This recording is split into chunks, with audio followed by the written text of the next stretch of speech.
Oh, girl, it's so weird being back in front of this camera. Do I want to be seen as an influencer, or do I just want to seem like someone who is living a very realistic life on a spectacle? I think there's a very distinct difference between the two. I think we've lost sense of where the plot is.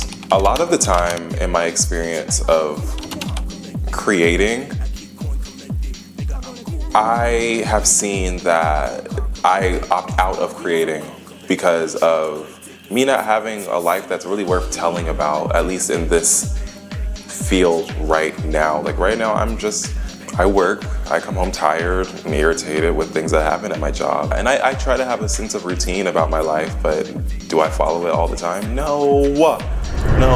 Girl, if I could follow a routine every single day of my life, I feel like a lot of my problems would be eliminated.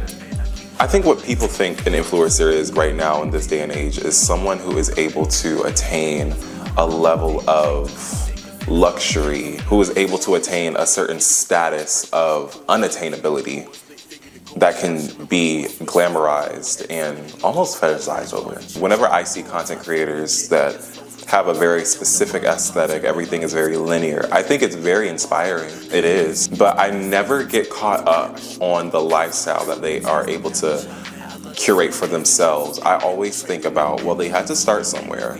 I've heard people say there is an oversaturation of influencers, there's an oversaturation of creators in that space, but I don't really agree. I feel like, especially when you're Black, there's so many intersectionalities of being Black that can be a spectacle.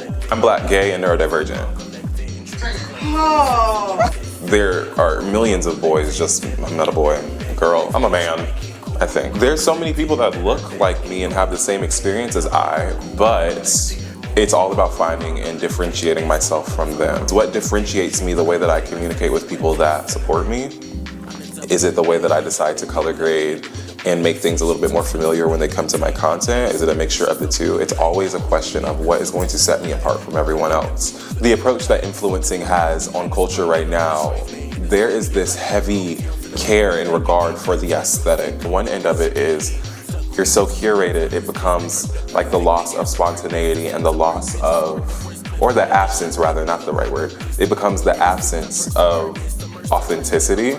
But then on the other end of it, it's seeing things that are in my everyday life that are so commodified, but at the same time, while commodifying it, I still see something special in it.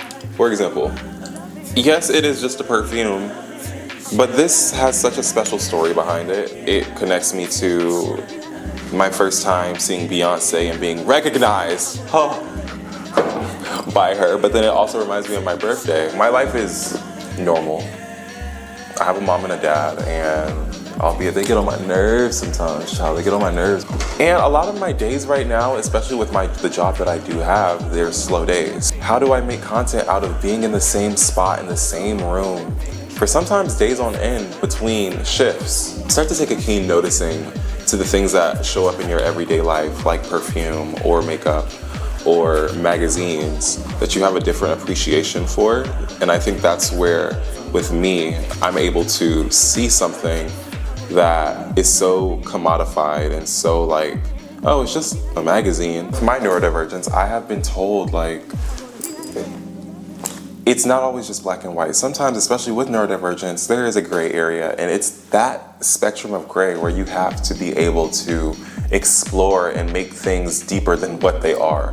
And I'm not just talking about emotionally, because one thing about me, baby, is it that deep? Yes, it's that deep. I'm gonna go cry about it. Give me a minute. The philosophy that I have right now, especially not just because it's a new year, I've always had this philosophy about myself: romanticize every aspect of your life, including the dark parts. Girl, who's gonna play me in my biopic if I ever were to have one? Is it gonna be Lil Nas X? Who knows? Romanticize every aspect of your life, no matter how simple it is. When I wake up in the morning, I'm not off rip thinking about aesthetics. The first thing I usually think about when I wake up is, what content am I gonna make today? And a lot of the time I was always met with feeling the need to bring a conversation to the table. You don't always have to bring a conversation to the table in order to be seen or heard. A lot of the content that I am starting to create is just me simply existing in the space that I see as home. The space that I see as home is just as much content as I need.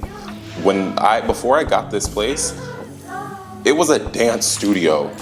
metaphorically speaking. The way that this space was set up, you could literally host a color show. Just put a microphone hanging from the ceiling and call it a day, honestly. But I had to make it home, and it wasn't until I got into the space where I was like, I can see so much for this. I documented a lot of the time that this space was empty, and I still found, even in those moments with no furniture, my friends were sitting on the floor with me and they were able to fellowship with me just as if I had furniture. It's always about being able to make your situation deeper and more romantic and more conceptualized than what it is in actuality. I want to get this very inherently clear. When you get on camera, when I get on camera, it's not performing happiness. When it becomes a performance, that's when I know I'm starting to stray from the plot. I think with a lot of content creation, especially the content creators that I subscribe to, no pun intended, there is always this very monolithic authenticity, even when the authenticity calls for accountability, you know, when it calls for it. It's in moments like those where people need to be able to connect to something that goes further than aesthetic. I always want to see my contribution to a community, whether 10 people are paying attention to me or 1,000 people are paying attention to me. I always want my contribution to be, okay, I know that he's gonna be able to be a great deliverable when it comes to the aesthetic realm and give me a quick, short, cute video on why he loves this perfume. But also, at the same time, in that same breath, I want to be able to key with my girls. When I first started out, like, I was never really consistent with YouTube. This is literally only probably gonna be my second video. I've had other videos, but I just unlisted them. But when I first started out, it was out of a place of spontaneity, but also like, I need to do something to keep my time occupied. I quit my job working at that Green Mermaid company. God, I'm so glad I did that. The first viable thing I saw was social media. I was like, oh, maybe if I just capture content, it'll do something. And that was the problem. Don't create because you see out the gate, oh, I could just make money this way. No, create because you have the insistent need to. You have the passion to do so. I've always been told creativity without passion is honestly dead. It's kind of like praying, but faith without work is dead. I always try to have this life is already happening, you just happen to have a camera philosophy about the way that I go about creating. I've been pretty consistent with short form content, which is nice, but I do want to be able to sit down and thoroughly be able to work through a lot of the feelings that I have, especially as it pertains to my creativity. All of these different intersectionalities I want to explore, and I don't always get that opportunity to do when I'm making a 30-second video for aesthetics. An outfit of the day is cute. It keeps people held over to the next time that I show up on their feed. How am I actually going to prove to people I have something worth listening to? I mean, I have lip gloss recommendations. If you really need that, like, let me know. Like, you know? A lot of the time too, I think people confuse influence with excess. You don't have to be very flaunty about the rewards that come from success of influencing a group of people. A lot of the influence that I've seen that strikes me the most is the way in which people can maneuver their lives in a way that is accessible. And with being an influencer, I don't even think I'm an influencer, but with being someone who is in front of the camera a lot of the time whenever I create visual content, I'm positioning myself as someone who pays attention and notices rather than someone just being an expert at one specific thing. If there is something that I can say that I'm pretty good with the camera, I'm too humble about that, honestly. I think my shit is pretty. I can smell my shit sometimes. My shit also stinks. But I think I know a thing or two about creating. I don't want people to follow me because I have answers to questions. I want people to follow me because they feel less alone in their process. That's my goal.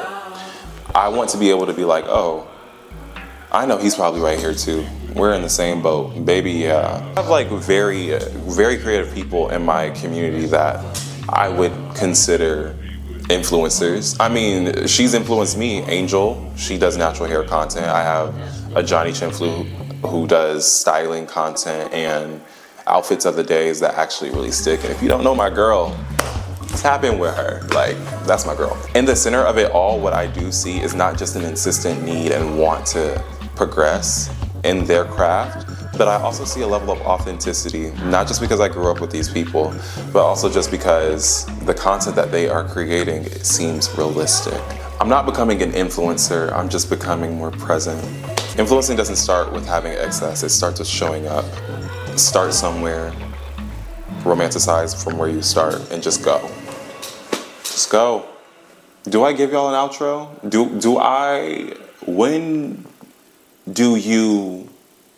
When do it become? When do it become? I think y'all get the point. Let me go make this money. I gotta go, y'all.